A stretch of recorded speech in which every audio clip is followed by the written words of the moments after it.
আসসালামু আলাইকুম। সাকিব আল হাসানকে বাংলাদেশ সরকার থেকে গ্রিন সিগন্যাল দেওয়া হয়েছে এবং তিনি ইউএস এর হয়ে খেলবেন না। তিনি বাংলাদেশের হয়ে খেলতে চান এবং বাংলাদেশের যে চলমান যে লিগ, সেই লিগে তিনি খেলতে চান।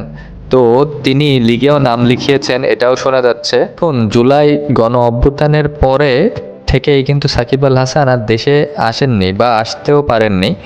তিনি তার ফ্যামিলি সহ আমেরিকাতে অবস্থান করছেন। সাকিব আল হাসানের তার 2 মেয়ে এবং 1 ছেলে এবং স্ত্রী শিশিরকে বিচের পাশে দাঁড়িয়ে থাকতে দেখা গেছে এবং তাকে দেখা গেছে আনন্দের সহিত ছবি তুলতে এবং তিনি তার পরিবারের সাথে যে সুন্দর মুহূর্ত কাটাচ্ছেন এটা এই ছবিতে প্রকাশ পেয়েছে।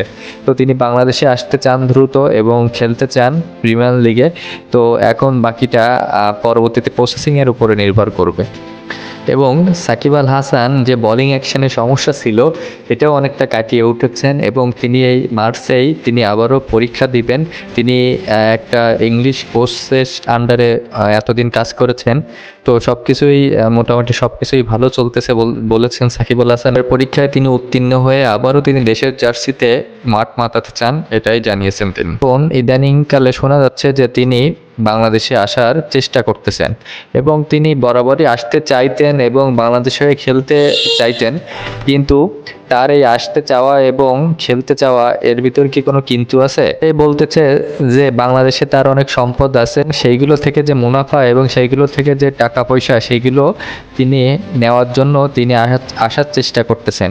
এবং অনেকেই বলতেছে না, তিনি দেশপ্রেম এবং দেশের প্রতি ভালোবাসার জন্য দেশে আসতে চাচ্ছেন এবং দেশের হয়ে তিনি খেলতে চান আরও, এবং দেশের হয়ে তিনি তার খেলাটা পরিসমাপ্তি করতে চান, এই জন্য দেশে আসতে যাচ্ছেন।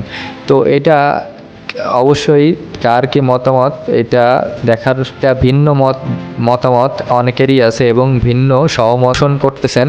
তো ম্যান অফ সাকিব আল হাসান, তিনি তার মনোভাব কেমন, তার চিন্তাভাবনা কেমন সেটা তিনি ভালো বলতে পারবেন। তিনি কি দেশের জন্য আদৌ আপ্রাণ চেষ্টা করেছেন বা করতেছেন দেশের জন্য খেলা, নাকি তার নিজের সম্পদ বাঁচানোর জন্য তিনি দেশে আসতে চান বা খেলতে চান, সেটা পরবর্তী সময়ে বোঝা যাবে। বাংলার ক্রিকেট প্রেমী যারা দর্শক আছে তারা অবশ্যই সাকিব আল হাসানকে দেখতে চায়, খেলতে দেখতে চায়।